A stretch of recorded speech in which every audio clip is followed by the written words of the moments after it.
Sinasabi mo sa video na may ibang babae, si Bernard. Ano sinasabi ng papa mo? Away ho ng mag-asawa to. Pabayaan niyo na ho kami. Kala mo hindi ko alam ang ginawa mo? Ha? Hindi ka na naawa sa anak ko! Buntis pa man din! Hiwalayin mo na ang lalaking yan! Uulit lang yan! Once a cheater, always a cheater! Mawawala sa'yo ang taong pinaglaban mo kung iniisip mong siya lagi ang yuyuko sa'yo. Napakasakit ho nung ginawa niya. Nagsisisi na siya. Ikaw na lang ang hinihintay niyang pulutin siya sa pagkakamaling yun. Bernard, gusto ko maging maayos tayo. Gusto mo humingi tayo ng tulong? Pwede tayong pumunta sa isang lugar, mag-retreat. Para maalis na yung mga ingay sa isip ko. Huwag mo akong sinisiraan sa asawa ko. Ano bang sinabi ko? That you're still keeping secrets from your wife? Totoo naman, di ba?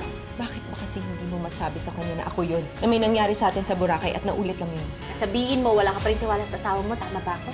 Ako ba kinukutuban na naman ako? Pero since nag-decide ka na patawanan si Bernard, baka dapat ibigay mo na rin sa kanya ulit yung tiwala mo.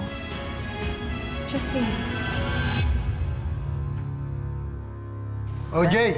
May naghanap sa'yo. Thank you. Hi, Jay. Remember me? Ma'am, anong ginagawa niyo rito? May kailangan kang gawin para sa akin. Ma'am, oras mo ng trabaho. Babayaran kita.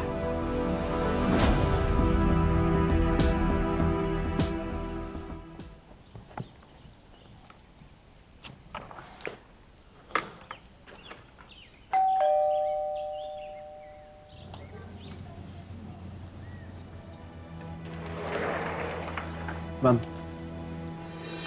Di ba ikaw yung bartender dun sa bar? Anong ginagawa mo dito?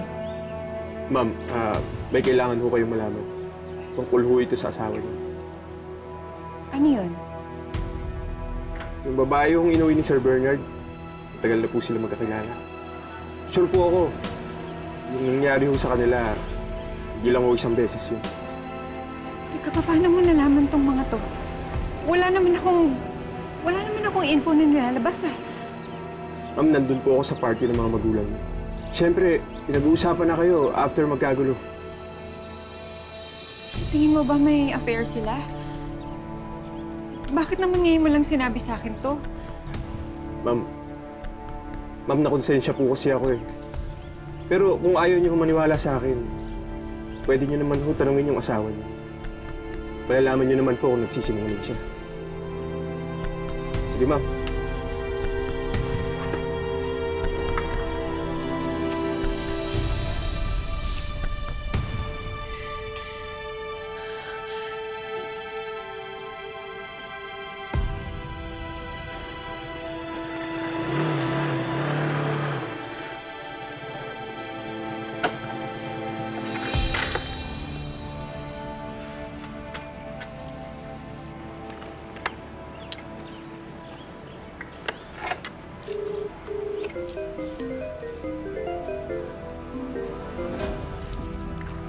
Hello, Jay. Ano, kamusta? Naniwala ba? Ma'am, wala naman siyang sinabi pero mukhang napaisip siya dun sa pinasabi niyo. That's even better. I'm sure mababaliw yun kakaisip. Eh, ma'am, bakit hindi niyo na lang ho siya diretsuhin na kayo yung kabit ng asawa niya? Naisip ko na rin gawin yan. Pero ayoko masira ng tuluyan kay Bernard. I still want him. Kaya mabuti na yung manggaling sa iba.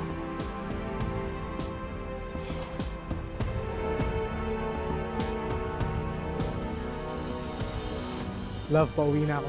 Ready na ba mang gamit mo? Bernard, I want you to be honest. Gaano katagal na kayo ng babae mo? One night stand lang ba talaga yung nangyari sa inyo? May relasyon ba kayo? Ha? Gaano katagal na kayo nagkikita? Hello? Bernard, sumagot ka! Naririnig mo ba ako? Hello? Oo. Oo. Oo, na nakilala mo siya at may affair kayo? Oo, na naririnig mo ako! Sumagot ka! Linawin mo, Bernard! Hanggang ngayon ba, lulukuhin mo pa rin ako? Hanggang kailan mo gagawin sa akin to, Bernard? Ha? Hanggang kailan? Angela, sandali lang naman. Mag-usap muna tayo. Antayin mo ako dyan. Sandali lang.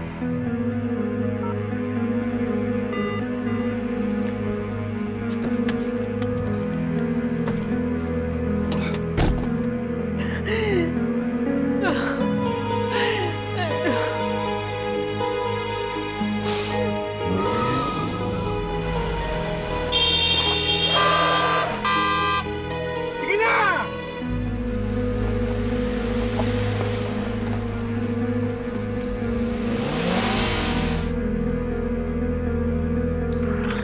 Angela? Angela! Angela! Angela!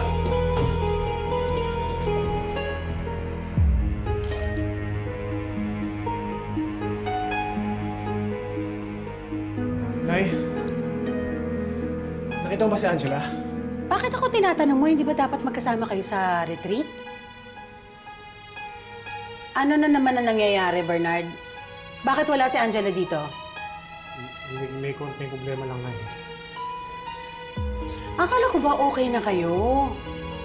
Ano na naman ang ginawa mo? Nang babae ka na naman ba? Ito naman si Bernard, oh.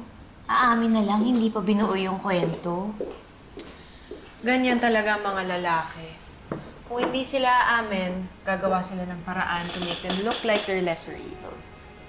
Para kasing pinagtatakpan niya, no? She's irrelevant. Gusto ko siyang makilala. Gusto kong malaman kung paano sila nag-meet. Gaano katagal na ba yung relasyon nila? Ay, nako. Pagkatapos, pumasok ka ulit sa time loop at tirisin mo yung babae yung paulit-ulit sa iba't ibang paraan. Actually, nakiusap ako dun sa matanda na pumasok ulit sa time loop. Gusto kong pigilan yung pagtataksil ng asawa ko. Pigilan yung pagkikita nila ng babaeng yun. Anong sabi, Bes? Isang beses lang daw pwedeng mangyari. Nagawa ko na daw yun nung niligtas ko si Bernard kay Elton. Seriously, guys. Time loop pa rin? Possible ba talaga na ma-alter ang isang incident and things will never be the same? Oo. Chloe, I don't expect you to believe it. Pero nangyari sa akin eh. At kung hindi dahil sa time loop, patay na si Bernard ngayon.